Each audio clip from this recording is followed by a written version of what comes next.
Ma, huwag ka naman ganyan magsalita. Hindi pa nga natin alam kung yung singsing na kinuha ni Choy yung sinasabi nyo. Bukas pupuntahan ko yun at ako mismo ang kukuha ng singsing. Saka ang pangit pakinggan na may nawawala sa bahay. Ano na lang ang sasabihin ng mga tao makakarinig? Na tayo-tayo na nga lang may isa pang magnanakaw? 4 lang tayo rito oh. Saka imposible naman malilikot ang kamay ng mga bisita natin. Kung hindi mga kaibigan, mga kamag-anak naman. Mamaya kakasalitaan nyo yan, mapaaway pa tayo. Paano kung nailapag nyo kung saan? Kung sa labas nyo naiwala? Saka kung may magnanakaw dito, ano po yun? 3 kami suspect? Hey! Ewan ko! Basta palagi na lang ako nawawala ng gamit. Nakakainis na bahay to. Kahit saan mo ilapag ang gamit, palagi na lang hindi na makikita pag kailangan mo na. Ang sarap pitpitin ng kamay ng magnanakaw na yan. Mahuli-huli ko lang talaga yan. Ako, sinasabi ko sa kanya, matatanggalan siya ng daliri. Paano kung ang pinagkakatiwalaan mong manugang pala ang nagiging dahilan kaya nagkakagulo kayo sa bahay?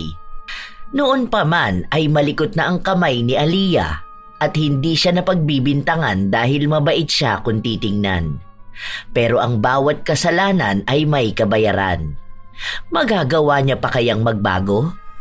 O hahayaan na lang niya ang sariling makulong sa kasalanan at kadiliman? Ang alam ko talaga dito ko yun huling nakita eh. Kailan niyo po ba huling nakita? Kasi po, nung nagpunta po ako rito nung nakaraang linggo, wala naman po akong nakikita dyan. Ano po bang itsura nun? Hindi ko na matandaan kung kailan ko huling nakita. Pero alam ko, hindi ko inalis dito. Infinity sign yun eh. Ang mahal pa naman nun. 24K gold yun. Wala pang 1 taon nang mabili ko yun eh. Baka po nailagay niyo sa ibang lagayan. Tapos hindi niyo lang po maalala. Kasi sabi niyo po na makakalimutin na po kayo, di ba? Hanapin na lang po siguro natin. Nako! Feeling ko talaga nanakaw na yun eh. Nung nakaraan pa naman nagpunta rito yung pinsan ng asawa ko. Adik pa naman yun. Alam mo naman kapag mga ganong klase ng tao, may makita lang na gamit, kukunin na nila. Naku talaga, sa susunod na pupunta yan dito, aawayin ko talaga. Kaya ayoko nagpapapasok ng ibang bisita rito sa bahay eh. Si Mama, napagbintangan na naman si Tita Minda. Hindi naman yun magnanakaw. Baka tama si Aliyah na nakaligtaan mo kung saan mo nilagay. Ganyan nung nakaraan eh. Tapos sinisisi mo yung mga bisita ni Nathan. Tapos diba nakita natin na nasa ilalim ng damitan mo? Kawawa naman yung mga batang napagbintangan. Sus! Kapag adik, magnanakaw yan sila. Wala na kasi silang hiya basta makabatak lang. Siguro po, tita, hanapin na lang natin. Saan pa po ba pwedeng mailagay yun? Sa damitan po kaya? Or sa mga pinagtataguan, like storage box, ganon? Ito po bang buong linggo? Ano po ba ang ginawa nyo? Naglinis ako ng bahay eh. Kasi nagtapon ako ng mga hindi na ginagamit. Baka naman po naitapon nyo. Maliit na alahas po yun. Malamang hindi po ganun kadali na makikita. Hindi ko naman ginalaw rito eh. Doon lang ako sa kwarto. Kahapon ko pa hinahanap, hindi ko makita. Nakakainis naman talaga. Ang mga magnanakaw talaga, hindi pa mapitpit ang mga kamay. Nandyan lang yun, Ma. Imposible naman kasi na may kukuha nun. Sa susunod yan, kapag hindi mo hinahanap, pagpapakita rin yun. Baka naman kasi may duwende rito sa bahay nyo, tita. Tapos po, pinaglalaruan kayo. Naalala ko po nun sa bahay ng tita ko, may mga nawawala rin po silang gamit eh. Tapos, kapag kinausap po nila yung duwende, nakikita rin nila. Yun nga ang sabi ng kaibigan ko. Hindi ko alam. Ang kwento kasi noon sa amin ng tatay, may alaga raw silang duwende rito. Hindi ko alam kung totoo ba yun. Kausapin nyo na lang po. Sabihin nyo na hindi kayo nakikipaglaro, kaya ilabas na niya yung gamit nyo. Ganun po ang ginagawa ng tita ko. Sige nga, at ako'y nai-stress na sa mga nawawalang gamit dito sa bahay. Agad namang naniwala si Annie sa sinabi ng nobya ng anak. Kahit na ang totoo ay nilalaro lamang siya ni Aliyah. Nang makauwi na ang dalaga sa kanyang bahay, agad niyang tiningnan ang pinaglalagyan niya ng ninakaw niyang alahas. 3 araw na niya itong hawak dahil nung nakaraan na bumisita siya sa bahay ng nobyo, silang dalawa lang ang naroon. Kaya nang makita niya ang alahas, hindi na siya nag-aksaya pa ng oras para kunin ito. May iba pang gamit na nanakaw niya. Ang ilan ay ibinenta na niya para lang magkaroon siya ng pera. Walang mga magulang si Aliyah. Hindi niya nakilala kung sino ba ang mga yon. Lumaki siyang palipat-lipat sa kanyang mga kamag-anak. Pero wala sa kanila ang nagpalaki sa kanya ng maayos. Nang sumapit na siya sa wastong edad, umalis na siya sa poder ng mga kaanak niya para maghanap ng sarili niyang uupahan na bahay. Dahil hindi naman siya nakapagtapos ng kolehiyo, wala siyang nakikitang magandang trabaho. Bata pa lamang si Aliyah, sanay na siyang manguha ng gamit ng iba. Kung saan siya napupuntang bahay, palaging may nawawala. Yun din ang dahilan kaya kung kani-kanino na lang siyang pamilya ipinapasa. Kaya nang makilala niya si Moises at makapunta siya sa bahay na ito, pansin niyang madali lang nakawan ang nobyo. 3 lang sina Moises sa bahay nila. Ang ina niyang si Annie, si Moises at ang bunsong kapatid nito. Nasa ibang bansa ang kanilang ama. At ang pangalawang kapatid ng nobyo ay nag-aaral sa ibang bayan, kaya hindi sa bahay nila nakatira. Madalas na si Moises lang ang nasa kanilang bahay, habang si Annie naman ay madaling mamanipula ang isipan dahil sa makakalimutin nito. Bukas naman ang bahay ng nobyo, lalo na sa mga bisita at mga kaibigan nila. Kaya ang akala ni Annie ay isa sa mga yon ang magnanakaw. Isang araw, magkasama sina Aliyah at Moises. Hindi ko nga alam kung makakahanap ako ng trabaho ngayon. Alam mo naman, puro hanap nila college graduate o kaya may 5 years experience. Hindi nga ako tumuntong ng kolehiyo eh. Buti nga natapos ko pa ang high school. Try mo kaya mag-TESDA. May kinalaman sa luto-luto, ganun. Yung kakilala ko nag-TESDA yun, tapos ngayon nasa barko na nagtatrabaho. Ang laki ng sahod niya. Kaya ko ba yun? Oo naman, ano ka ba? Madali lang naman yun. Paano naman yun kung kailangan ko rin ng trabaho? Alam mo ba, kinausap na ako ng landlord ko kahapon. Magtataas daw ng rent. Hindi ko na nga mabayaran yun ngayon eh. Nakaka-stress talaga. Sabi ko naman kasi sa'yo na lumipat ka na lang sa bahay, di ba? Mag-live-in na lang tayo para hindi ka na magbayad ng rent. Tapos saka ka mag-aral ng TESDA. Ako na lang muna ang bubuhay sa'yo hanggat wala ka pang trabaho. Nakakahiya naman sa mga magulang mo. Pwede ko naman kausapin si mama. Saka papayag naman yun lalo na ikaw naman ang lilipat sa bahay. Alam mo na ikaw ang isa sa pinagkakatiwalaan nun.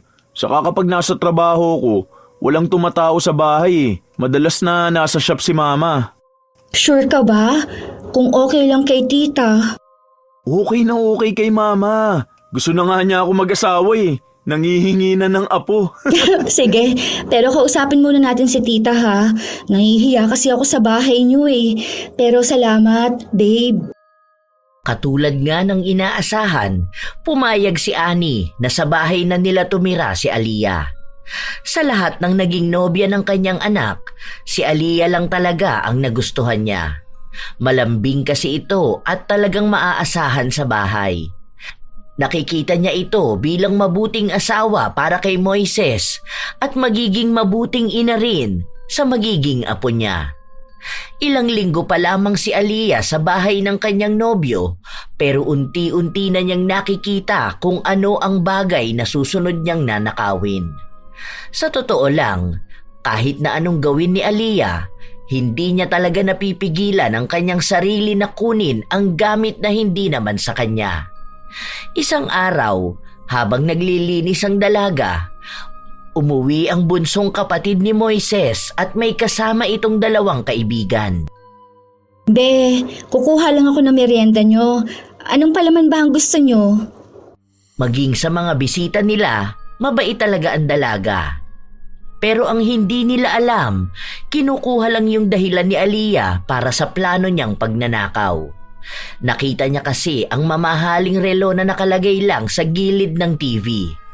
Dahil doon nakatambay ang mga kabataan na bisita, magiging palusot niya yon kung sakali man na hanapin ni Annie ang nawawala niyang relo. At tama nga ang kanyang hinala. Kinabukasan, nagising siya dahil panay na naman ang daldal ng ginang. Ay, ano na naman kayang dahilan kaya nagdadadaldal na naman si Mama? Ang aga pa oh. Day off ko ngayon, gusto ko sana matulog pa. Sige na, matulog ka na muna. Ako na lang ang kakausap kay Mama. Lumabas ang dalaga at naabutan niya si Annie na naghahalungkat ng gamit. Inilipat niya rin ang lagayan ng TV. Ma, bakit po? Ano po nangyayari? Kalilinis ko lang po kahapon. Bakit po? May dumi po ba dyan? Hindi ko po kasi nailipat yan eh. Baka po kasi mahulog ko ang TV. Naiinis na naman ako rito sa bahay. Yung relo ko hindi ko makita. Inilapag ko lang dito kahapon eh. Ano ba naman yan? Yung Chanel na relo niyo po? Oo. Nakita mo ba? Nakita ko po kahapon, pero hindi ko na po napansin kung kinuha niyo na po ba.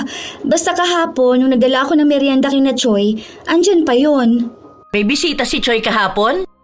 Opo, yung dalawa po niyang kaibigan. Umuwi rin naman po sila bago kayo umuwi.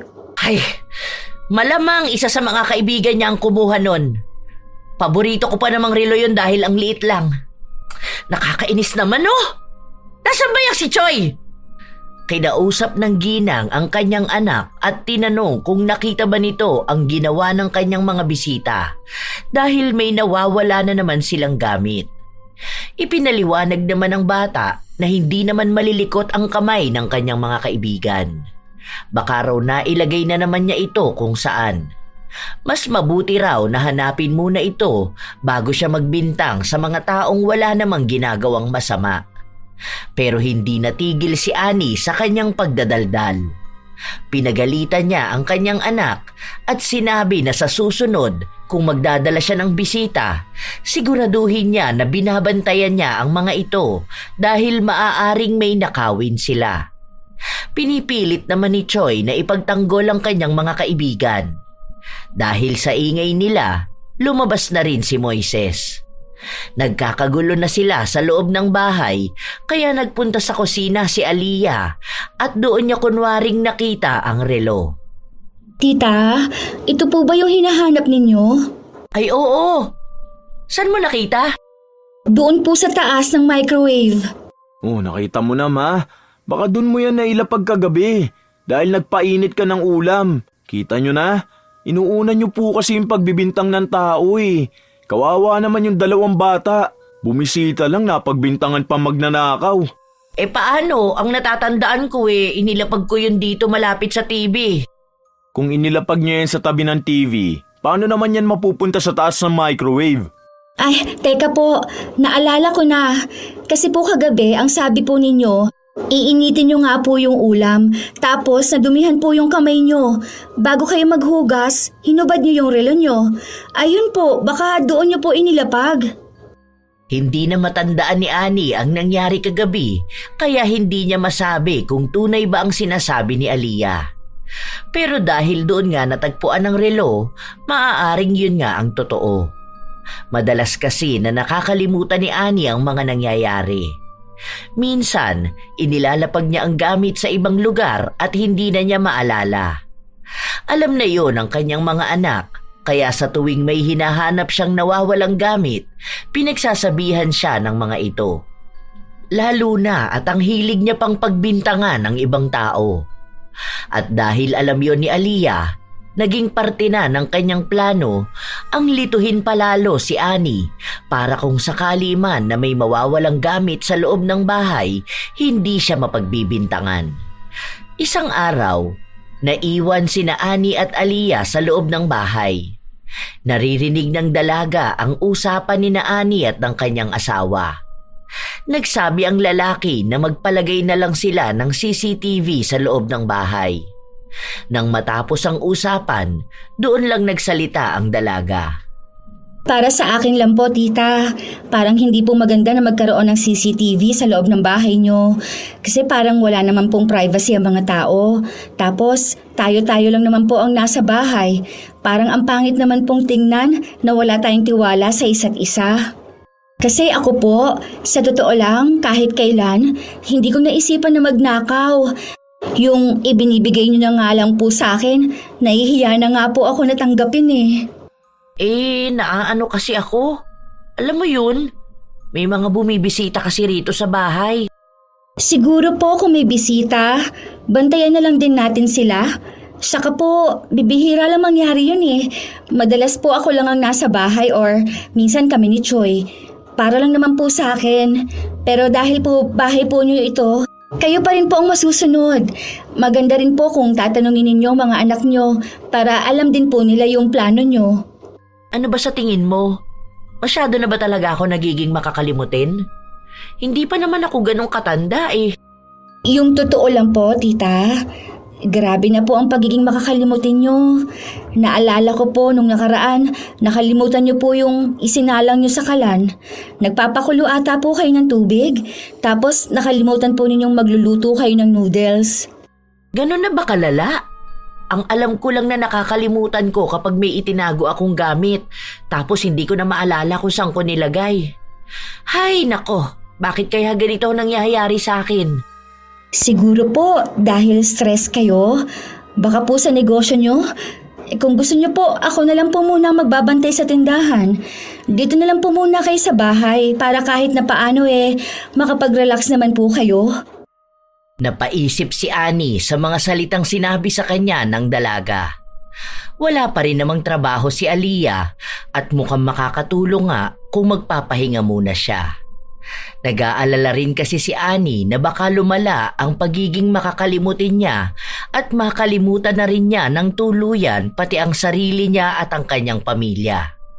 Nang kinagabihan, nang makauwi na si Moises, nagkaroon sila ng pag-uusap ukol sa mga bagay at desisyon na gagawin ni Annie. Sinabi ko naman sa iyo dati yan, di ba ma? Ang lala kasi ng stress mo last year, lalo na dun sa pamangkin ni Kuya George. Bakit? Ano nangyari? Ay, hindi ko ba naikwento sa'yo? May kinuha kasi si mama na magbabantay sa tindahan. Tapos ang ginawa naman nun, nagpapa-order siya ng feeds. Tapos hindi namin alam yun. Kaya lahat ng benta sa kanya napupunta. Ayun, ang laki ng lugi ni mama. Hala, grabe naman yung mga ganong klase ng tao. Pinagkatiwalaan na nga sila tapos mantatarantado pa. Kaya swerte mo na. Kapag nakakilala ka na mapagkakatiwalaan talaga, no? Bibihira na lang kasi yung mga tao na gumagawa ng tama. Sobrang stress ko nun. Kasi nga, ang bilis maubos ng supplies. Tapos wala namang kinikita ang tindahan. Ang tagal ding nakabawi ng tindahan ko nun. Akala ko nga malulugi na ako ng tuluyan eh. Doon nagsimula yung pagiging makakalimutin ni mama. Minsan may sasabihin pa yan sa'yo, kunwari may papagawa siya. Tapos makakalimutan niya na yun.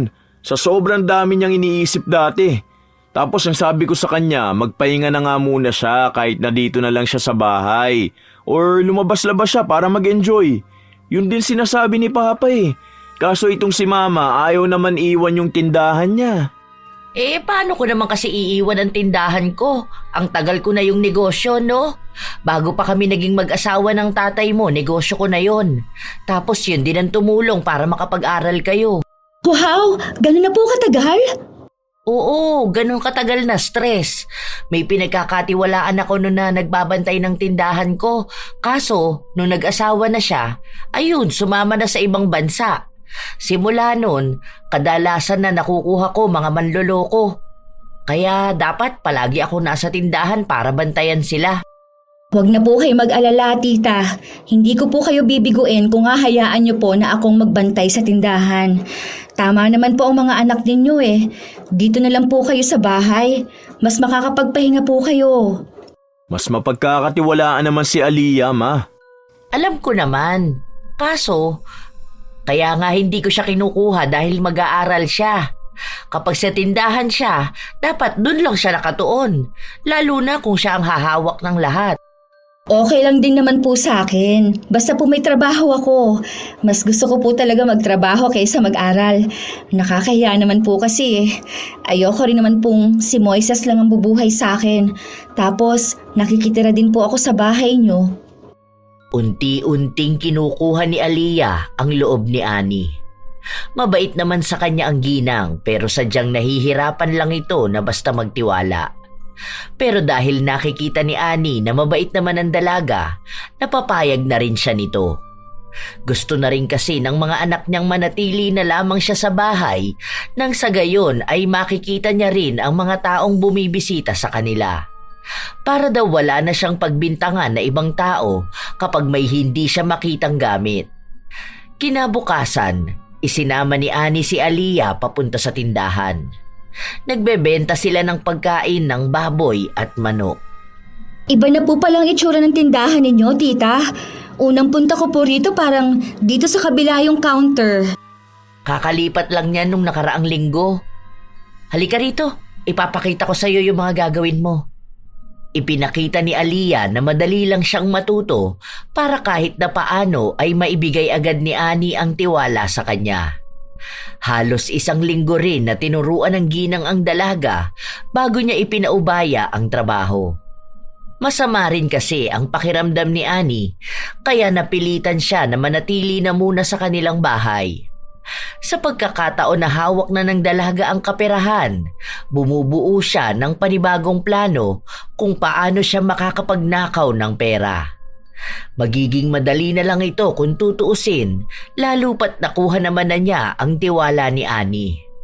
Ilang linggo pa ang lumipas, pinapakita ni Aliyah na tama lang na siya ang hinayaang humawak ng tindahan. Hanggang sa nagpasya na rin silang dalawa ni Moises na magpakasal. Bakit kaya hindi nyo nalang idiretso sa simbahan? Plano na rin po namin yan, kaso sa ngayon, mas maganda po kung makikisabay kasi sa kasalang bayan. Libre lang po doon. Pag-iipunan pa namin yan sa simbahan, ma. Alam nyo naman po na mahal ang magagastos. Para sa akin, parehas lang din naman kasi yun. Sayang naman yung espesyal yung araw kung hindi nyo rin naman gagawin sa simbahan. Espesyal naman po ang bawat araw basta kasama ko po ang anak nyo. Isa pa po, di ba ang mahalaga naman po kapag nagpapakasal ay ang pagmamahalan namin? Wala na po yan kung sa bongga ba ang kasal o hindi. Kahit na simpleng kasalang bayan lang yan, nasa paraan naman po ng pagsasama namin yan. Sa bagay, tama ka naman. Iba talaga ang mindset ng magiging future wife mo, anak. Ang swerte mo talaga kay Aliyah. Naku, tama pala yan na magpakasal na muna kayo. Baka maagaw pa yan ng iba. O sige, saka na lang ang kasal sa simbahan pag umuwi na rin ang papa mo. Nagtawanan lang sila. Ang daming magagandang salita na sinabi ni Annie sa kanyang magiging manugang. Gustong-gusto niya talaga ang dalaga, lalo na at magagandang katangian lang ang nakikita niya kay Aliyah. Nang maikasal na ang dalawa, mas lalong naging mabait si Annie sa kanyang manugang. Ipinagmamalaki niya ito, lalo na sa mga nakakausap niya. Minsan kasi, kapag tungkol sa manugang ang usapan nila ng mga kumare niya, si Aliyah ang nagiging angat. Sinasabi kasi ng mga kumare niya na kung hindi masasama ang ugali ng mga naging asawa ng mga anak niya, minsan naman daw mga tamad at hindi maaasahan sa bahay. Malayo raw sa ugali ni Aliyah na kahit galing sa trabaho ay nagagawa pa ring tumulong sa gawaing bahay at kahit na minsan ay hindi niya narinig na nagreklamo. Isang araw, nakatanggap ng mensahe si Annie mula sa kanyang mga kaibigan at nagyayaya ang mga ito na magkita-kita sila. Bago pumayag si Annie, nagtanong muna siya sa kanyang mga anak. 4 na araw daw kami dun sa resort ng kaibigan ko. Alam nyo, 3 dekada na kaming magkakaibigan. Kaso, nung mga nagsipag-asawa na kami, bibihira na lang kami magkita-kita. Siguro mga 13 years ago yung huling nagsama-sama kami ng buo talaga kami. Nag-asawa kasi yung isa tapos pumunta ng abroad. Ngayon lang umuwi ng Pilipinas. Siya yung nagyayaya. Oh, bakit pinag-iisipan nyo pa? Pwede ka naman magpunta. Oo nga po, Ma. Sayang naman po yun. Minsan na nga lang po kayo magkita-kita eh. Wala naman rin po kayong alagain na bata para mahirapan kayong umalis. Saka 4 na araw lang naman po yun para makapag-unwind naman po kayo, di ba? Paano naman kayo rito sa bahay? Ma, malalaki na po kami. Ano pa pong pinoproblema nyo? Nandito naman si Aliyah. Saka si Choi, kaya naman na niyang asikasuhin ang sarili niya. Sige na po, sumama na kayo ron. Tama po si Moises, Ma. Huwag niyo pong intindihin dito sa bahay. Ako na pong bahala. Maaga rin naman po akong nagigising eh. Ako na lang po ang maghahanda ng pagkain para po may baunin din si Choi. Sigurado ka ba? Hindi ba nakakahiya sa'yo? Ano po ba kayo, Ma? Huwag na po kayong mahiya sa akin. Okay lang naman po. Basta po, enjoy po kayo sa bakasyon nyo. Dahil aalis si Annie, mas madali para kay Aliyah na samantalahin ang pagkakataon na yon. May isang gamit ang biyenan niya na matagal na niyang nais makuha. Ilang beses na niya itong nakikita sa loob ng kwarto ni Annie pero hindi siya makagalaw lalo pat palagi nang nasa bahay ang ginang. Unang araw na wala si Annie, ang araw na wala ring pasok si Aliyah. Nang siya na lang ang maiwang mag-isa, pasimple siyang pumasok sa loob ng kwarto ng biyenan. Saan niya naman inilagay yun? Nung nakaraan lang dito ko yung nakita eh. Imposible namang dadalhin niya yun. Ay, ayun! Talagang itinago niya pa. Akala niya yata hindi ko itong makikita. Buti naman, nakuha ko rin to. May seller na ako nito eh. Masaya si Aliyah habang itinatago niya sa kanyang bulsa ang pares ng hikaw na kinuha niya. Naglinis muna siya sa buong bahay bago siya nagbihis para umalis. May nakausap na siyang kukuha ng hikaw. Hindi siya ang makikipagkita sa bibili, kundi ipapadaan niya ito sa isang kakilala na pinagkakatiwalaan niya. Bago siya umalis, sakto naman na dumating si Choi. May kasama itong lalaki na may katandaan na at pakilala nito ay tiyuhin ni na Choi. Magandang araw po. Ay pasensya na po kayo pero aalis po muna ako ha. May kailangan lang po akong puntahan. Pero tinawagan ko naman na po ang asawa ko. Sinabi ko po na napadalaw kayo rito. Ikaw na lang muna ang bahala sa kanya, Choi. Ha? Babalik din naman ako. Bibili lang ako ng uulamin natin mamaya. Dito na lang po kayo kumain ha, Tito Bin? Magalang ang dalaga kaya natuwa rin sa kanya ang tiyuhin ng kanyang asawa. Nagmamadali na rin siyang umalis dahil kanina pa naghihintay sa kanya ang kausap niyang tao. Nang maibigay niya ang hikaw, sinabi niya rito na huwag siyang basta tatawag sa kanya dahil baka si Moises ang makasagot. Inililihim din kasi ni Aliyah na nakikipagtagpo siya sa ibang kaibigan dahil ang alam ng kanyang asawa ay wala siyang ibang kaibigan. Maraming inililihim si Aliyah kay Moises at hindi naman naghihinala sa kanya ang asawa dahil sa galing niyang magtago at magpalusot. Nang makabalik sa bahay si Aliyah, naabutan niya na nakauwi na ang kanyang asawa. Oh, kararating mo lang ba, babe? Oo, tumatawag ako sa'yo kanina para itanong kung nasan ka. Isasabay na sana kita pa uwi. Ay, hindi ko napansin. Naka-silent ata ang cellphone ko. Oo nga, ang dami. Pati pala si Mama tumawag din. Naku, sorry, hindi ko napansin. Nagpunta kasi ako ng palengke. Bigla kasi ako nag-crave ng sinigang na hipon. Alam mo naman kapag nasa labas ako, hindi ako humahawak ng cellphone, di ba? Natatakot kasi ako baka ma-snatch. Alam mo naman ang mga snatcher, ang bibilis sa mga kamay. Hindi, sige okay lang. Isasabay sana kita eh.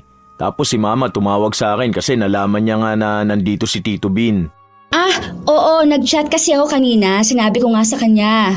Sige, magluluto na muna ako para makakain dito si Tito. Tulungan na kita. Hindi na, babe. Sige na, makipagkwentuhan ka na lang muna sa tito nyo. Wala sila ni Choi. Pinuntahan yung isa pa naming kamag-anak dun sa kabilang kanto. Ano bang dahilan kaya yun na pabisita? Ngayon ko lang ata siya nakita. Hindi ko pa rin naman nakikita yung iba niyong mga kamag-anak. Ang nakikita ko lang yung mga malalapit lang dito. Hindi kasi masyadong lumalabas ng bahay nila. Yan yung tito ko na sinasabi namin ni Mama na milyonaryo. Ay, totoo ba? Bakit hindi halata?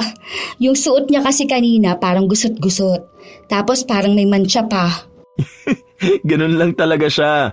Minsan nga kapag pumunta ka sa mansyon nila, makikita mo yan, butas-butas ang damit eh. Bihira lang yan nagsusuot ng damit kapag may mga party lang o business meetings. Pinapatakbo nga yan na mayor sa kanila pero ayaw niya maging politiko. Grabe, ang big time naman ng mga kamag-anak niyo. Ay oo naman, lalo na sa father side namin.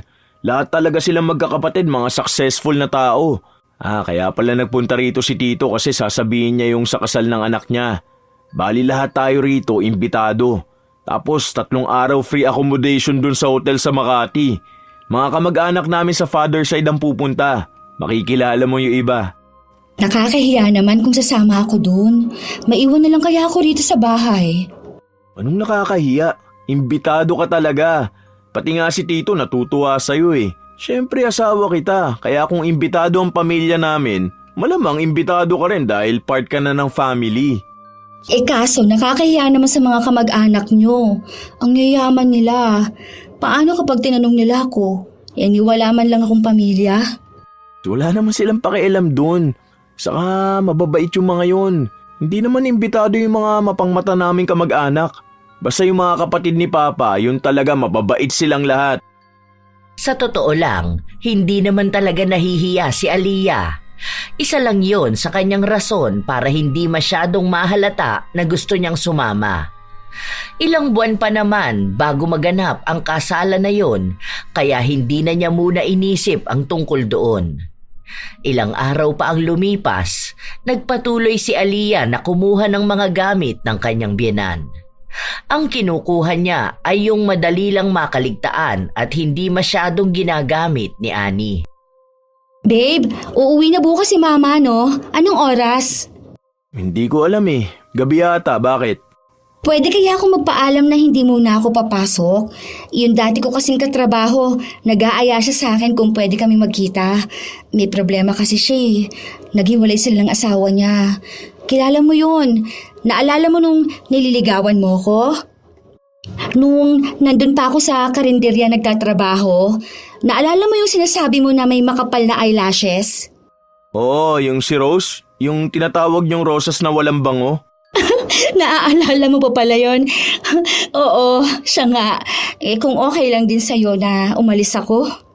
Oo, okay lang naman yun. Wala namang problema sa akin eh. Anong oras ka ba bukas? Ihatid na lang kita. Hanggang ano oras ka ba ron? Pero kung gusto mo, okay lang din naman kung hanggang kinabukasan ka. Susunduin na lang kita, total wala naman akong pasok bukas eh. Samahan mo na lang siya, kawawa rin naman. Naghiwalay ka mo sila ng asawa niya. Labis ang pasasalamat ni Aliyah sa kanyang asawa. Kinabukasan, maaga siyang nagising para maghanda ng pagkain. Sinabi rin ni Moises na siya na ang nagpaalam sa kanyang ina ukol sa paalam ni Aliyah. Nang makarating na si Aliyah sa bahay ng kanyang kaibigan, hindi na pumasok si Moises. Nagsabi lang ito sa kanyang asawa na tatawagan na lang siya kinabukasan para sunduin siya.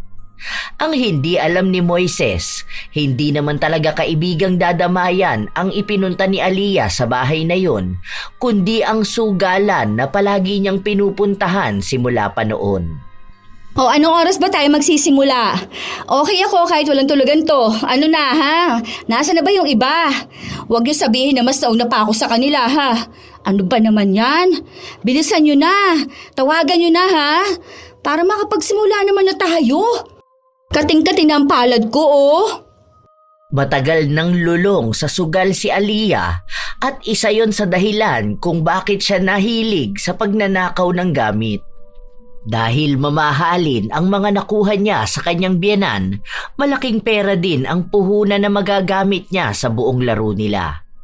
Mabuti na lang at madali niyang nakumbinsi ang kanyang asawa dahil hindi na rin naman nakikita ni Moises ang dating katrabaho na tinutukoy ni Aliyah. Dahil kabisado na rin niya ang kanyang asawa, madali na lamang para sa kanyang pasunurin ito gamit ang kanyang mga salita. Hindi rin naman alam ni Moises ang ginagawa niyang pagsusugal. Dahil bukod sa hindi siya humihingi ng pera sa asawa, nakikita rin nito na nag-iipon din siya para sa kanilang kinabukasan. Nagpatuloy ang masayang araw ni Aliyah. Hindi siya kinukulit ng asawa dahil malaki ang tiwala nito sa kanya. Ang ginagawa na lamang niya, nagpapadala siya rito ng litrato para kunwaring ipakita na kumain na siya. Ano ba naman yan? May balat ka naman ata sa puwet eh. Huwag ka kaya sumilip sa baraha ko. Hindi na ako manalo-nalo rito. Ano, naligo ka ba? Inaalat tayong dalawa ha? Huwag ka nalang bumakas dyan. Ang laki na nga ng talo ko. Ubus na yung perang dala ko. Tapos maaga pa para matapos ang laro. Panay reklamo si Aliyah, lalo pat sunod-sunod ang pagkatalo niya. Hanggang sa naubos ang malaking halaga ng pera na hawak niya galing sa mga pinagbentahan ng mga ninakaw niya. Pero dahil ayaw siyang patayuin ng mga kalaban niya, nagkaroon na lang sila ng listahan.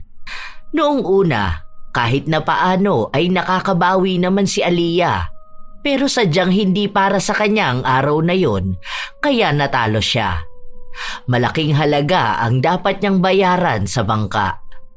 Oo, promise. Akong bahala sa'yo. Bigyan mo lang ako ng 1 linggo. Papalitan ko ng mamahaling gamit yung utang ko sa'yo. Basta tiwala ka lang. Para naman tayong hindi magkakakilala rito ah. Alam mo naman na ni minsan hindi kita binigo, di ba? Walang takutan na magsusumbong sa asawa ha, hoy. Kayo ha? Basta, gagawin ko yon. Baka nga sobra pang maibigay ko sa'yo, ano? Malaking halaga ang kailangang maibigay ni Aliyah at sa oras na hindi niya yon maibigay ayon sa araw na napag-usapan nila, makakarating daw kay Moises ang listahan ng utang niya. Yun pa naman ang ayaw ni Aliyah dahil malamang ay papangit ang tingin ng kanyang asawa sa kanya at baka mahirapan ulit siyang maging malaya sa pagsusugal. Habang nagpapatuloy ang araw, nagpaplano si Aliyah ng bagong pagnanakaw. Isang araw, may kinuha siyang singsing na nasa lamesa lang. Pero nang balak na niya itong ibulsa, biglang dumating si Choi. Sa kanya pala ang singsing at binalikan niya ito sa bahay nang mapansin niyang hindi niya ito suot. Akala ko kay mama yan. Itatabi ko sana para ibibigay ko mamaya pag uwi niya eh. Sana tumawag ka na lang sa akin nung hindi mo sure kung nasa bahay ang singsing mo. Para sana hindi ka na umuwi. Baka maliit ka pa niyan sa next klase mo. Lihim na may inis na nararamdaman si Aliyah dahil akala niya ay makakaisa na naman siya. Kinukulit pa naman na siya ng pinagkakautangan niya. Nang isang beses na maliligo na si Aliyah, napansin niya na may naiwang singsing sa lagayan ng sabunan. Yun ang kinuha niya. Nang makakolekta na siya ng 3 gintong alahas, nakipagkita na naman siya sa kakilala niya. Sabihin mo sa kanya sobra pa yan ha. Sa kanya ka nalang kumuha ng porsyento o kaya kung maibebenta mo yan ng mas mahal. Tunay na ginto naman lahat yan eh. Walang nagsusuot ng peke sa bahay na yon. Yung padre de pamilya kasi nila palagi nagpapadala ng alahas. Sige na, saglit lang ako eh. Babalik pa ako ng tindahan. Nagmamadali si Aliyah na umalis. Pagpunta niya ng tindahan, nakita niya roon ang biyenan. Oh, ma, ano pong ginagawa niyo rito? Wala, napadalaw lang. Boring na sa bahay eh. Ah, may kinatagpo lang po ako. May binili po akong damit sa online. Sa susunod, huwag mong basta iiwan ang tindahan ha. Alam mo naman na ikaw lang ang pinagkakatiwalaan ko. Ayoko pa naman nagtitiwala sa kung sino-sino. Kung kailangan mong umalis at medyo matatagalan ka, sabihan mo ko para ako muna ang papalit sa'yo. Bakit po parang stress kayo? Na-stress na naman ako sa bahay. Kanina pa ako hanap ng singsing ko, hindi ko na naman makita. Oh, anong singsing naman po ma? Noong nakaraan may nakita ako sa bahay pero kinuha po ni Choi kasi ang sabi niya sa kanya. Dapat nga po itatabi ko yun eh. Kasi kako, baka mawala na naman kasi nakaligtaan yun na naman. Ang itsura po nun parang ano po siya. Wedding ring pero may X na nakapalibot. Ay oo, Yun nga ang hinahanap ko. Ayun po, kinuha po ni Choi. Dahil ang sabi po niya, sa kanya raw po yun. Binigay ko naman po dahil hindi ko naman po alam kung sa inyo po yun. Hindi ko pa po kasi nakitang suot niyo yun. Bago pa lang naman yun. Nakakainis namang Choi yan, oo. Bakit naman niya aangkinin yung hindi sa kanya? Alam niyo, Ma, ayoko lang po talagang nagsasalita eh. Pero po kasi, may nawawala rin po akong gamit. Hindi naman po siya ganun kamahal tulad sa inyo pero may halaga rin naman po yun. May nabili po kasi ako dati na relo. Kaso hindi ko na po alam kung nasaan na. Ayoko naman po magsalita sa bahay kasi po, alam niyo yun, tayo-tayo lang naman po ang nakatira dun. Pero feeling ko po huwag po kayong magagalit sa akin, Ma. Baka po nagnanakaw na si Choi. Lalo na po sa ganyang edad ng kabataan, parang maluluho po sila. Lalo na kung may mga kaibigan niyang nanunulsol sa kanya. Imposible naman na magnanakaw ang anak ko. Ang daming pera nun. Palagi pang binibigyan yun ng isa pa niyang kapatid na nasa Maynila. Hindi naman po basta masasabi yung ganun, Ma. Minsan po, hindi yan sa pera na hawak nila eh. Meron pa naman po na ganun, yung may sakit na pagiging magnanakaw. Parang kahit hindi niya alam o hindi niya sinasadya, nakakapagnakaw siya. Baka po merong ganun si Choi. Ang daming sinabi ni Aliyah na mabilis lumason sa utak ng kanyang biyenan. Nang makauwi sila sa bahay, hinintay muna nilang umuwi ang dalawa bago sila nag-usap-usap. Ang dapat na kalmadong pag-uusap ay nauwi sa galit ni Annie. Pinagpipilitan kasi ng anak niya na hindi siya magnanakaw at kahit na kailan, hindi niya naisipan na kumuha ng gamit ng iba. Sure ka ba, babe, na nakita mo yung kinuha ni Choi? Oo, umuwi pa nga siya para kunin yun. Binigay ko naman sa kanya dahil hindi ko naman alam kung kanino yun eh. Nangatwiran si Choi na hindi yun ang singsing na kinuha niya dahil sa kaibigan niya yung singsing na naiwan sa bahay. Magtigil ka dyan! Bukas kukunin ko yung sa kaibigan mo, ha? Ang kapal na mukha nun! Ang mahal ng ginto na yun tapos aangkinin niya lang! Simula ngayon, tigilan mo na yung mga kaibigan mo na yan, ha? Noon pa man pangit na ang pakiramdam ko sa kanya. Halatang mga magnanakaw. Pati ang ate Aliyah mo nawawalan dito sa bahay. Ano ba naman yan? Tayo na nga lang ang nakatira dito. May nawawala kang gamit? Bakit hindi mo sinasabi? Nahihiya ako magsabi eh. Sino namang pagbibintangan ko? Saka iniisip ko na lang na baka naitabi ko lang tapos hindi ko pa nakikita kasi hindi pa ako naghahalungkat. Ayoko kasi nang sisihan sa totoo lang. Kahit ako ayoko naman ng ganyan, lalo na pambibintang. Pero kasi palagi na lang may nawawalang gamit dito sa bahay eh. Hindi ko alam kung dahil ba sa duwende na yan o sa mga bisitang malilikot ang kamay o dahil sa kung sinong punyetang magnanakaw na nakatira sa bahay na to. Ma, huwag ka naman ganyan magsalita. Hindi pa nga natin alam kung yung singsing na kinuha ni Choi yung sinasabi nyo. Bukas pupuntahan ko yun at ako mismo ang kukuha ng singsing. Saka ang pangit pakinggan na may nawawala sa bahay. Ano na lang ang sasabihin ng mga tao makakarinig? Na tayo-tayo na nga lang may isa pang magnanakaw? 4 lang tayo rito oh. Saka imposible naman malilikot ang kamay ng mga bisita natin. Kung hindi mga kaibigan, mga kamag-anak naman. Mamaya kakasalitaan nyo yan, mapaaway pa tayo. Paano kung nailapag nyo kung saan? Kung sa labas nyo naiwala? Saka kung may magnanakaw dito, ano po yun? 3 kami suspect? Hey! Ewan ko! Basta palagi na lang ako nawawala ng gamit. Nakakainis na bahay to. Kahit saan mo ilapag ang gamit, palagi na lang hindi na makikita pag kailangan mo na. Ang sarap pitpitin ng kamay ng magnanakaw na yan. Mahuli-huli ko lang talaga yan. Ako, sinasabi ko sa kanya, matatanggalan siya ng daliri. Sige po ma, tama na yan. Baka mamaya atakayin ka pa sa puso eh. Kanina ka pa nagagalit. Basta wala magnanakaw sa bahay na to. Bukas na bukas, aalamin ko kung talagang sa'yo yung singsing. Kapag hindi, magsorry ka dapat sa mga taong naapektuhan ng mga pambibintang nyo. Kung alam nyo lang po kung gaano kasakit sa damdamin ng mapagbintangan. Kinabukasan nga ay sumama si Moises sa kanyang kapatid para puntahan nila ang tinutukoy ni Choi na kaibigan. Nakita ni Moises na ibang klase ng singsing ang hawak nun. Kaya sinabi niya sa kanyang ina, pero nagmamatigas si Ani na baka pinalitan na lang nung ipapakita sa kanya. Dahil sa mga sunod-sunod na nagiging issue sa nawawalang gamit, tila ba nagkaroon na ng lamat ang kanilang pamilya. Hindi na masyadong nakikisama sa kanila si Choi o hindi ito nananatili sa bahay nila kapag walang ibang tao dahil katwiran niya na baka may mawala na naman at siya ang mapagbintangan. Hanggang sa dumating na ang araw ng kasal na pupuntahan nilang pamilya. Sana naman walang mawala doon, no? Nakakahiya naman at mga kamag-anak pa ang makakasama natin. Mayayaman pa ang mga yun. Ma, wala namang mawawala doon. Ano po ba naman yan? Ang ganda na nga ng mood nating lahat eh. Paalis na nga po tayo, ganyan pa kayo magsalita. Pinapaalala ko lang dahil nakakahiya naman yun. Lalo na sa tatay nyo kung magkakaroon ng issue tungkol sa mga nakawan na ganyan. Oy Choy, umayos ka ha? Hindi na kumibo ang bata. Tumango lang siya. Halata na hindi siya masayang sasama.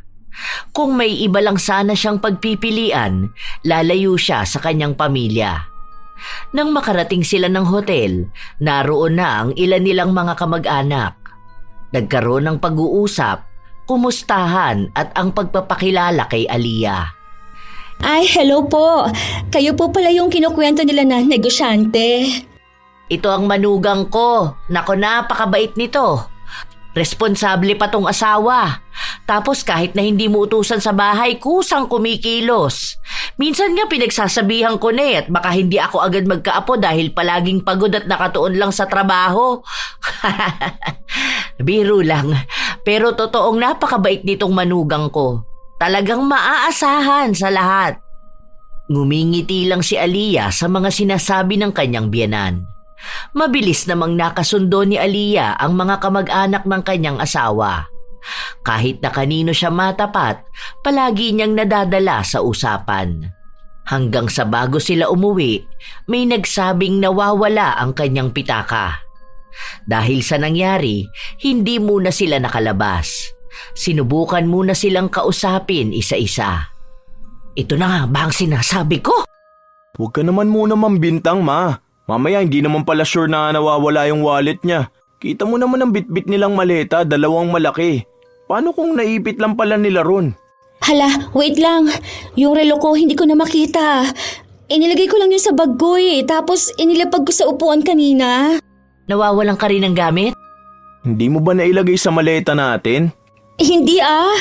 Kasi bago tayo lumabas kanina, nakaayos na yung maleta eh. Inilapag ko yung bag ko nung lumapit ako dun sa tita niyong isa. Nawawala na rito oh. Bigay mo pa naman sa akin yun. Nakikisabay lang si Aliyah sa usap-usapan ng nawawalang gamit. Dahil ang totoo, wala naman siyang dinalang relo at ang tinutukoy niya ay naisama na niya sa naipusta niya sa sugalan.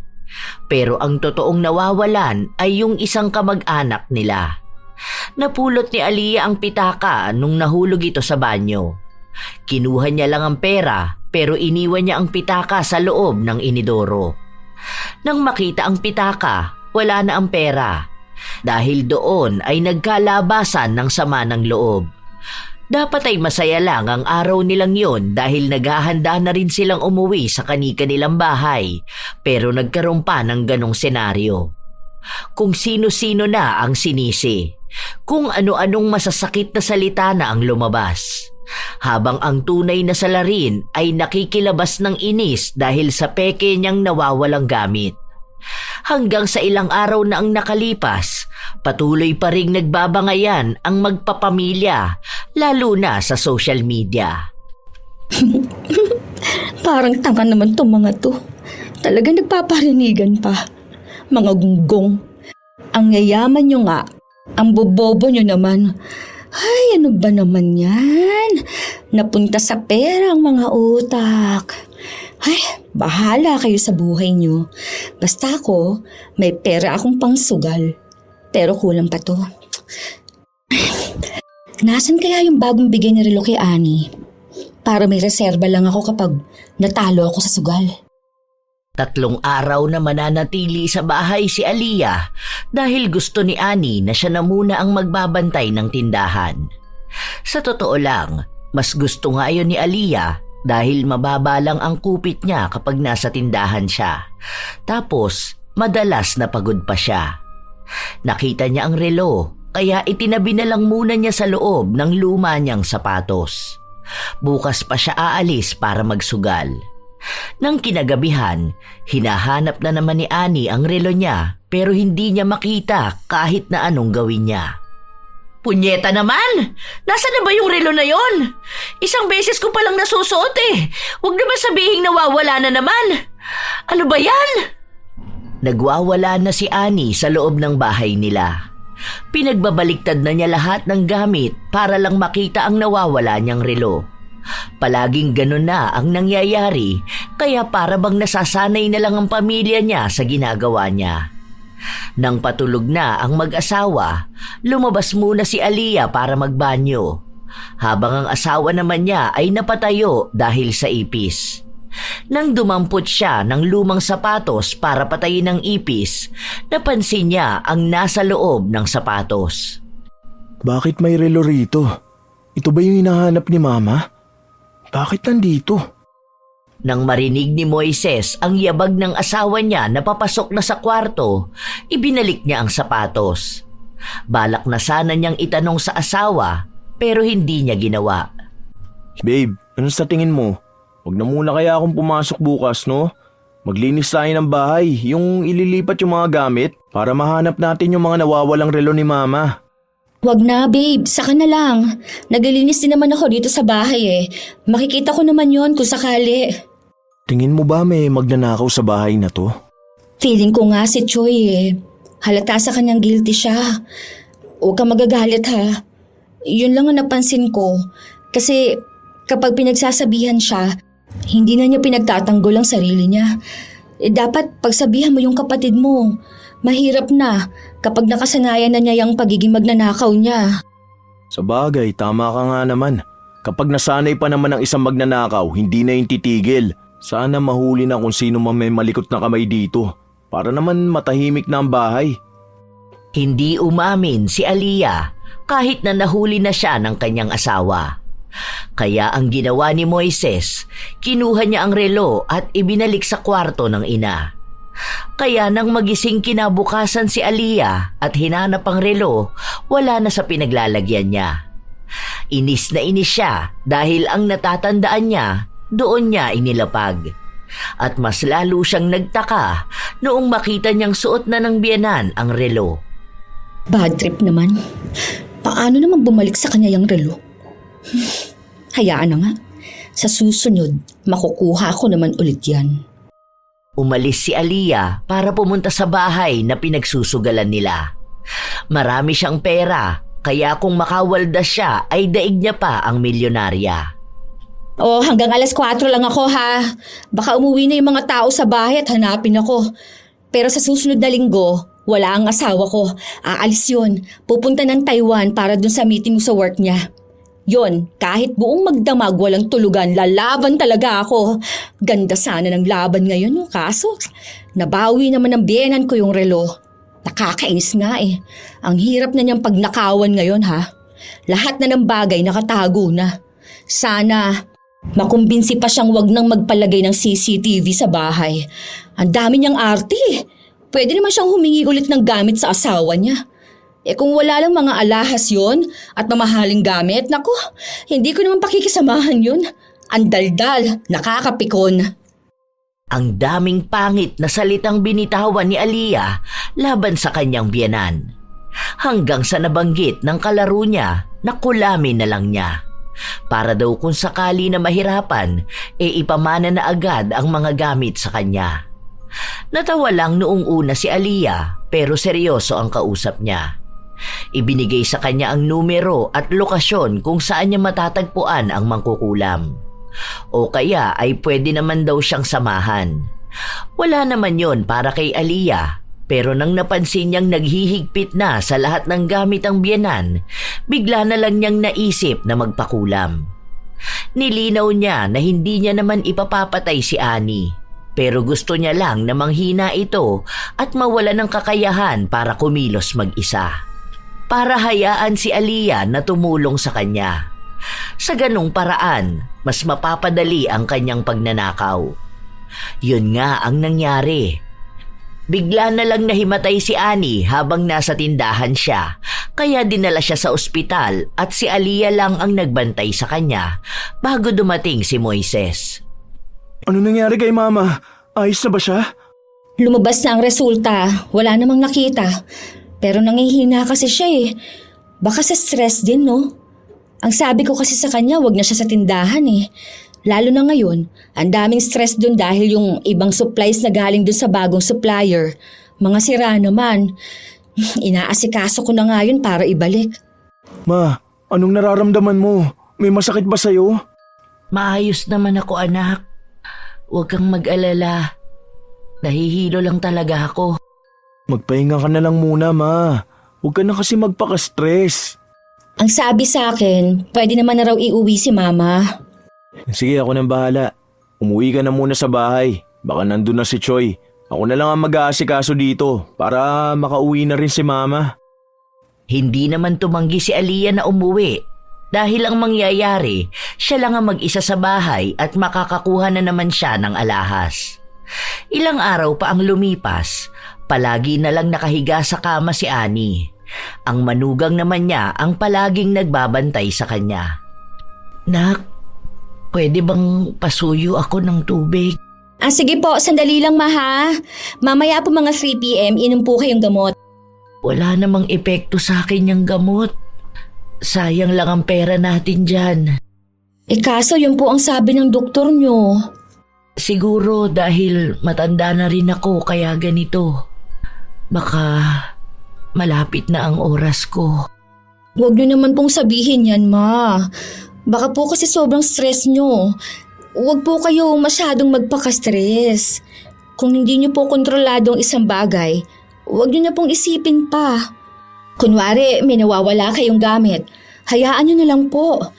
Kung makikita nyo naman po, di makikita.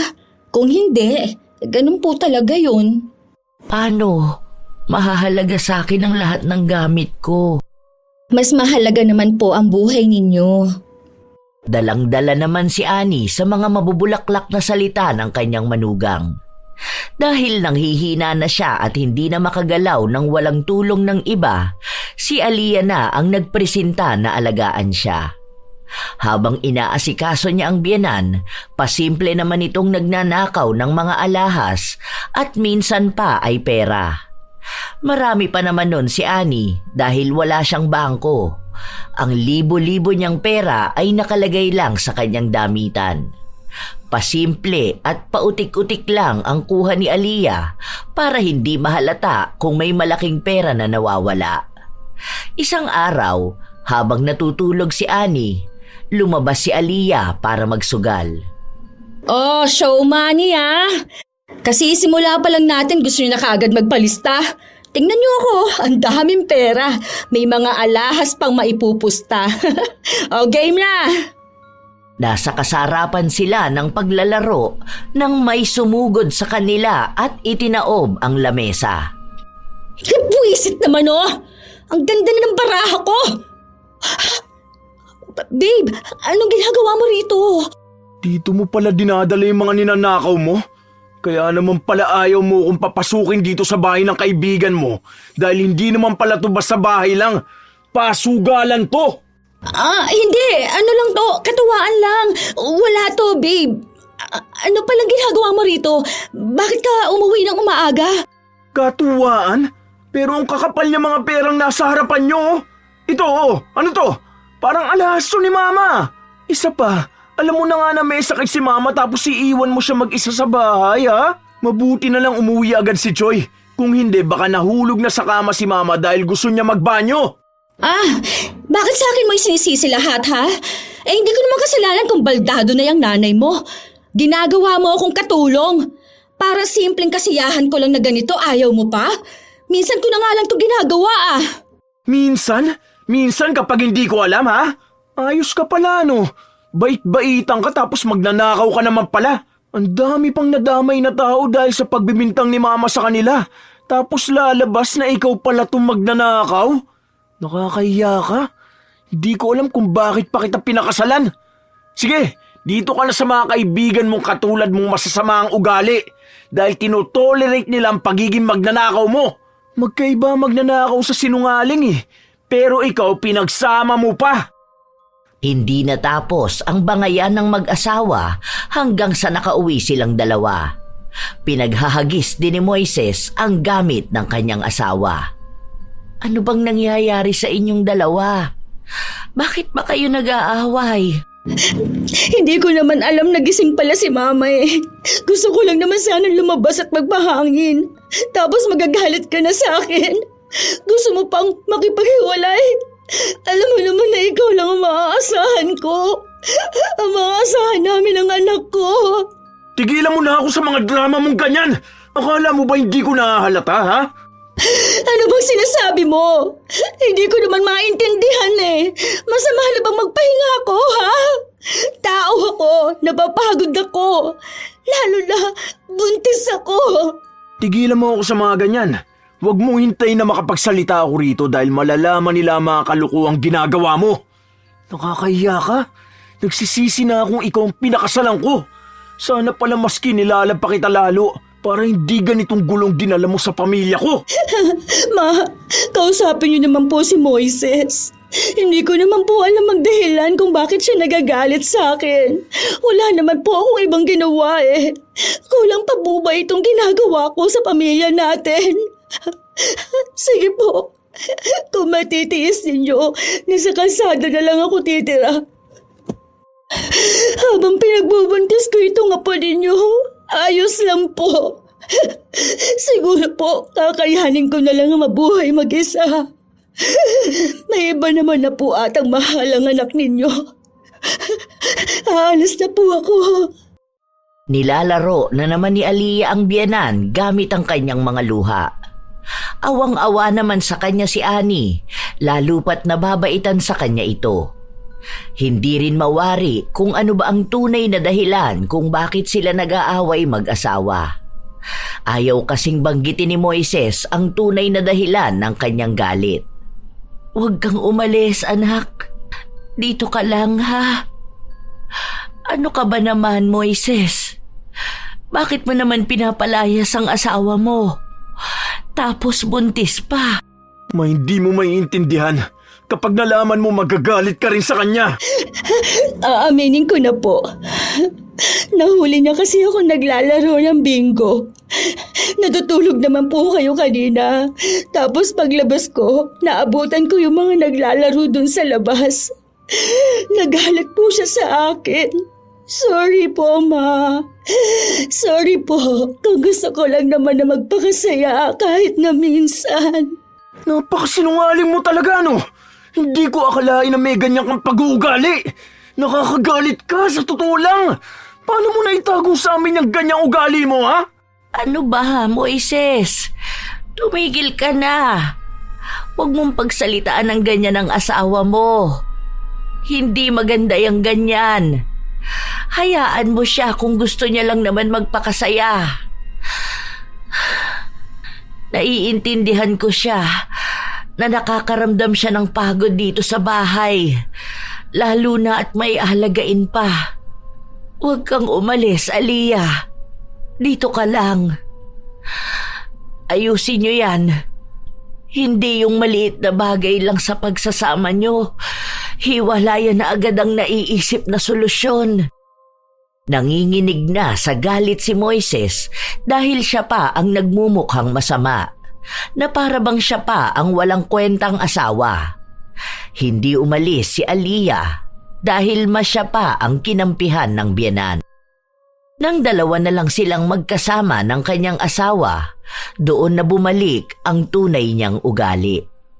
Saan ka pupunta? Wala kang pakialam. Paanong walang pakialam? Asawa mo ako? Hindi na kita asawa. Siguro sa papel na lang. Pero hayaan mo, sa susunod wala ka na rin pangahawakan na ganun. Wala pa lang ako maibigay na ebidensya para mapabilis ang paghihiwalay natin. Ang galing mo magtago. Ang galing mo magpanggap.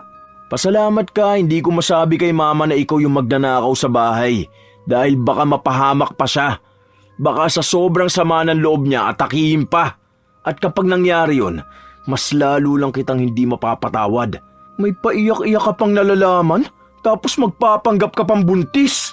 Dahil pinapalayas mo ko. Isa pa, wala namang masama sa ginagawa ko. Gusto ko lang naman talagang maging masaya. Masaya ka kapag may ninanakaw ka? Kapag may nababaliw na kakahanap ng gamit na nawawala?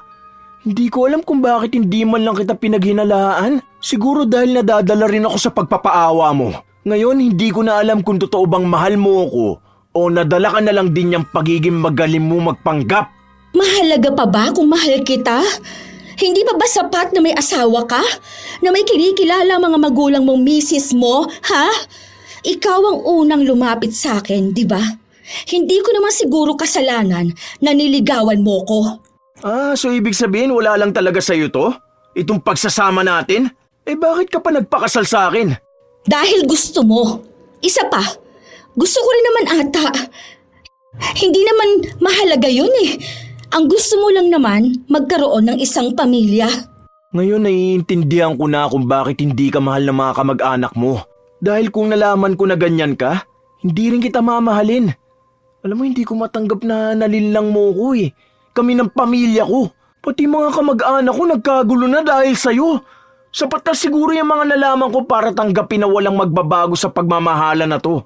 Dahil wala naman talagang pagmamahal na namamagitan sa atin. Masakit ang katotohanan na yon para kay Moises. Ang babaeng mahal niya, walang pagpapahalaga sa pag-ibig.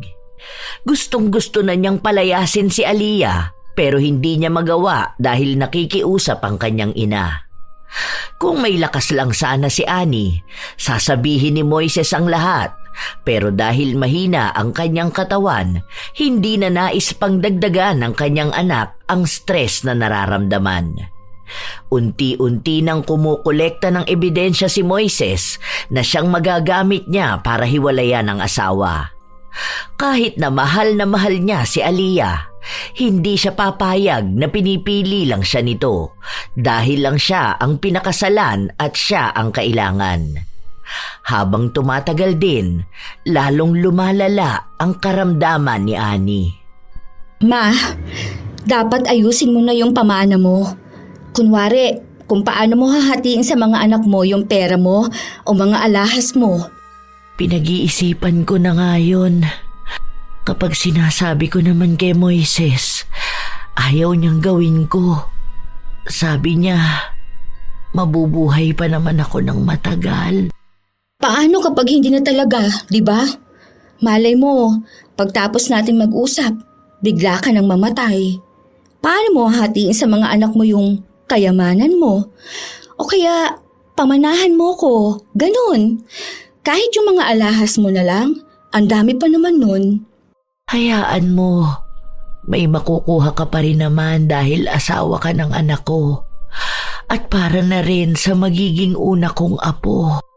Ngayon mo na lang ibigay. Hindi ko yan mahaharap. Lalo pat hindi ako makapag-isip ng maayos. Madalas na masama ang pakiramdam ko. Ano ba naman yan? Hindi na lang pumili kung anong ibibigay. Kunin ko lahat yan eh. May sinasabi ka ba, anak? Wala po, Ma. Ang sabi ko po na magpahinga po muna kayo. Uminom na po kayo ng gamot para makatulog na po kayo. Pagod na si Aliyah magpanggap pa, lalo pat wala na rin siyang sustento na nakukuha mula sa kanyang asawa. Balak sana niyang kumuha na ng mga alahas at pera, matapos nun ay tatakas na siya palayo sa asawa niya. Alam naman na rin ni Moises ang gawain niya, kaya hindi na niya mababawi pa ang tiwala nito. Dahil may sakit na rin naman si Annie at walang magiging lunas ang mga doktor, dito na mababaling ang atensyon ni Moises at hindi na siya hahanapin pa. Habang natutulog si Annie, naghahalungkat naman si Aliyah. Pero wala siyang makita kahit na ano. Dahil sa inis niya, halos magdabog siya. Anong hinahanap mo dyan, anak? Wala po, ma. May hinahanap lang po ako na pwede ninyong suotin mamaya kapag naligo po kayo. Nagising ko po ba kayo? Sige po, tulog na po ulit kayo, ma. Hindi naman ako natulog. Kanina ko pa pinagmamasdan ng ginagawa mo. Wala kang makikita dyan dahil kinuha na ni Moises lahat ng alahas at pera ko. Saan naman niya dinala? Bakit hindi po ninyo sinabi sa akin? Hindi ko naman alam na hahanapin mo. Ang sabi niya sa akin, itatabi niya para hindi makuha ng magnanakaw. Mukhang tama nga siya. Mas safe sa paglalagyan niya. Alam nyo, matagal na ako nagtitiis sa bahay nyo, ha? Mga buwisit kayong lahat, lalo na yung anak mo. Isa ka pang alagain. Akala nyo ata katulong nyo ako rito. Ang kakapal naman ng mga mukha ninyo.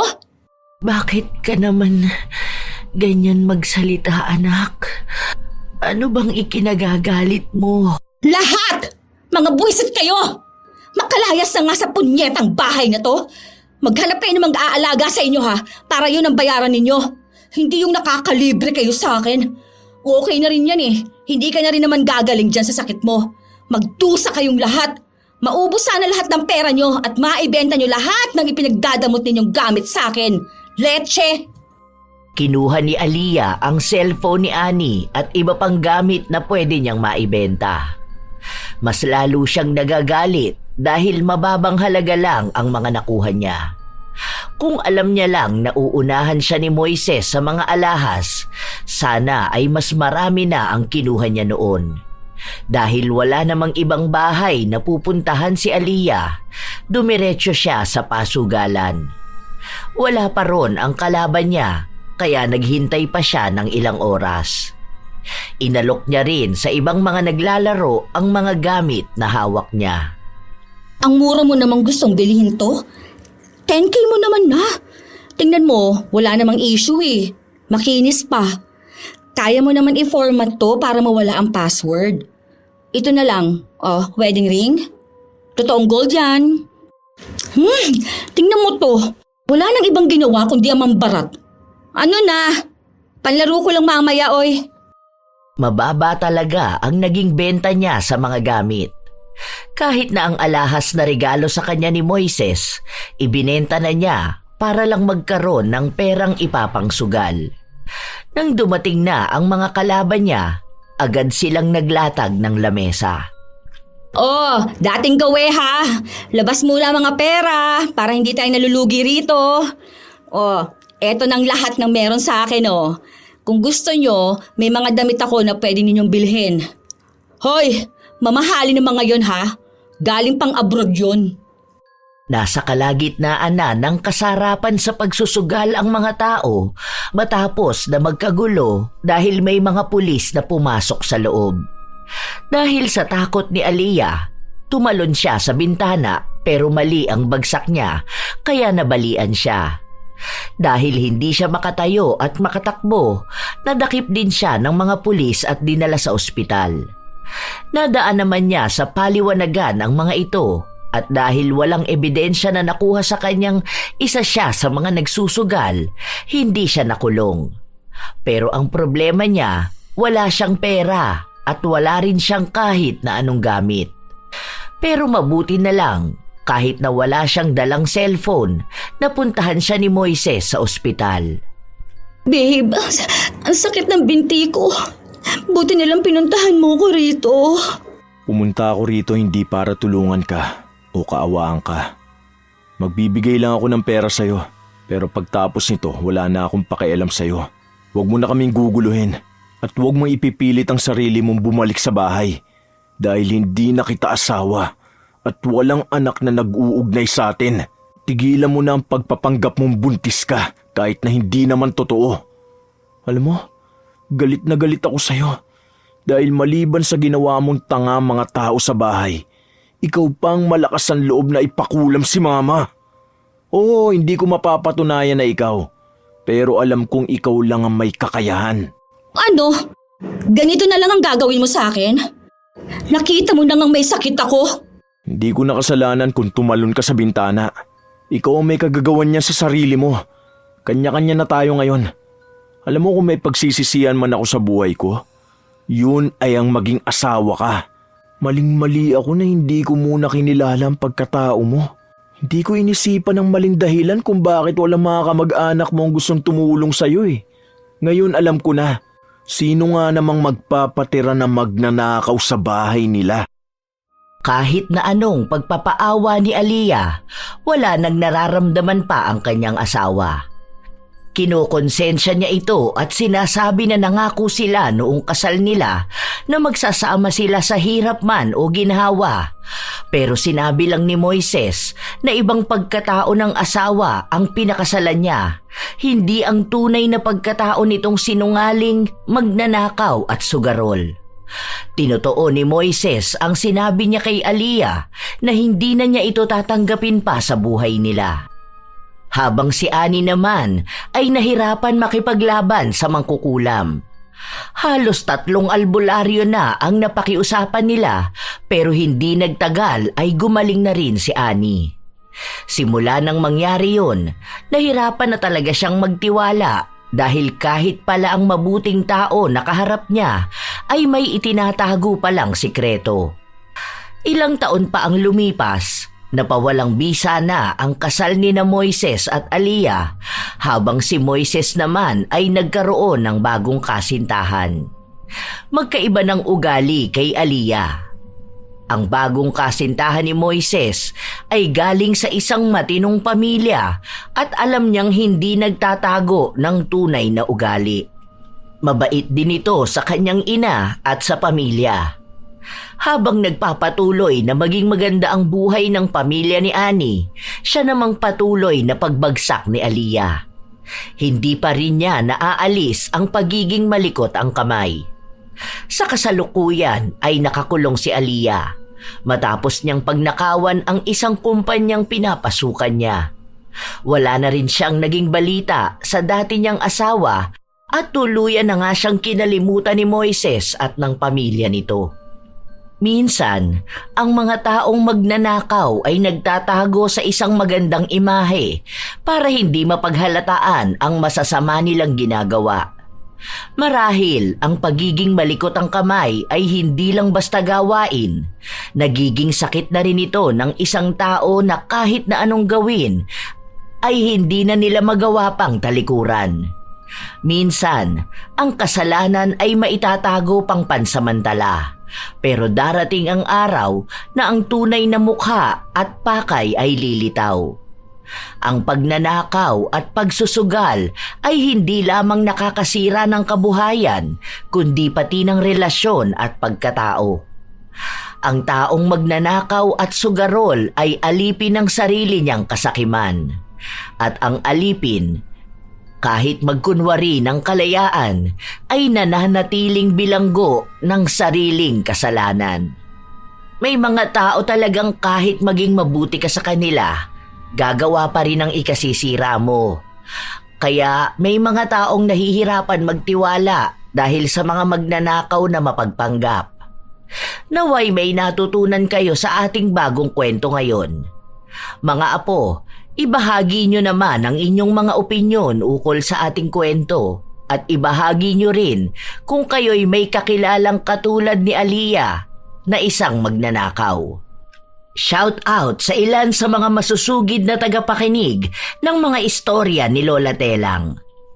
Nilda Dultra, Larnie Azurin, Chambo Diday, Elda Int Vin, Eunice, Ami Pacana, Sheila Legrama, Du Bautista, Mora Vanessa, Jaylan Dagan, Geraldine Diaz, Belen Baladhay, Rowena Yuson Papa, Pamela Allen, Richelle Ann, Chinita Closa, Cherry Mukbang ASMR, Elizabeth Dungka, Valerie Joy Nadal, Leia Gawaran at sa anak niya na si Miko, pati na rin sa Black Vibora Tattoo at sa pamilya niya na sina Aryan, Nico at Kabi, Jean Malhabor, Rhea Santos, Clara Joy Martinez at sa kanyang asawang si Jerwin Nabol, Mary Jane Rico, Ellen Torres, Giovanni Alabado. Shout out din sa inyo, Al San Jose, Emmy Ofalia, Riza Rizardo, Hayashi J. Megan, Elizabeth Dacles, Lourdes Imon, Myla, Irisabela Tuazon, Liza Rosario, Domingo Puamo, Riz Magante, Elizabeth Pamintuan, Wild Angel, Jinky Gonzales, Evelyn Gonzales, Elena Vidal Ibalar, Estela Cabral da Silva, Lolita Mariano, Kim at Kirben Española at Delegiro family, Josie Merguinho, Miss Bicol, Marilor Guevara at sa Guevara family, Annabel Mendoza, Arvid Shane Hoiberg Channel. Salamat sa pakikinig nyo, Rose Ann Romasanta, Stiela Chand, Venus Ravas, Jason Simanes, Resel Naelgas, Evelyn Abayan, Marisol Lucero, Maricar San Juan, Jane Hedulian, Fermin Paragoso, Cindy Jackson, Remy Hervasio, Dodds Hunco, Shobeg Loma TV, Roselyn, Juvelyn Santos, Ankahe Vlog, Norlene Rosales, Hanilyn Tripon. Kumusta kayo? Melanie Mel, Marisa Villanueva, Triple D, Rosita Kayabyab, Mikey ng Jensan, Leslie Martinez, Liza Rivero, Cliven Dubalan, Merlin Gasga, Zilpahara Reichert, Baby Jen Langkay, Fatima Priti, Presi Tangbawan, Gia Bule de la Cruz, May Ann Navarro, Mary Joy Galicia, Merly Fatalia, Gary Gubio, Ellen Lagos, Mars Pugal, Jonavi Lumadang, Bryson Victoria, Rizo Yu, Beng de Jesus. Shout out sa mga apo kong solid mula umpisa. Sidney Crosswind at sa kanyang anak na si Christine Lane Bandoho, Supladang Pasaway, Lovely Rose Roa at Princess Rain Roa Alawami, Kimpoy Feliciano, Hazel Fiesta, Marie the Lightworker, Gia Gigi, Francisco Ning, Jeremy Saranillo Francisco, Matt Sarol, Mel Santarita, Esteli Reyes at sa Reyes family ng Marikina City, AJ Chua ng Subic, Zambales, Vicky Yabut, Roy Lacandalo, Josefina Fuelias, Phoebe Ranyada, Mike James Tapak, Wilma Leses at advanced happy birthday sa kanyang mga anak na si Donna Leses sa September 28 at Shireen Leses sa September 30. Leonisa Cobo, Lurian Vitalicio, Jenny Suzuki, Raquel Hasigawa and to her husband Mitsuru, Maria Lina Kagawa, Lynn Hasigawa, Elise Padilla, Lydia Lopez, Gemstone Claro, Lance MBB, Rosalina Bugayong, Ami Yong, Ami Bag, Angelina Ignacio, sa buong Team Manok ng Amsik Angeles City, Pampanga, Ray Galedo at sa Galedo family ng Kabuyaw, Laguna, Roslyn Mangilin, Cherry May Libiran, Robert Crimen, Razon Yao, Milrose Demate, Angel Cancelier, Jaime Constantino, Jennifer Makasinag, Alma Naong at Rachel Whitney. Ako ang inyong Lola Telang at maraming salamat sa lagi niyong pagsubaybay, mga apo.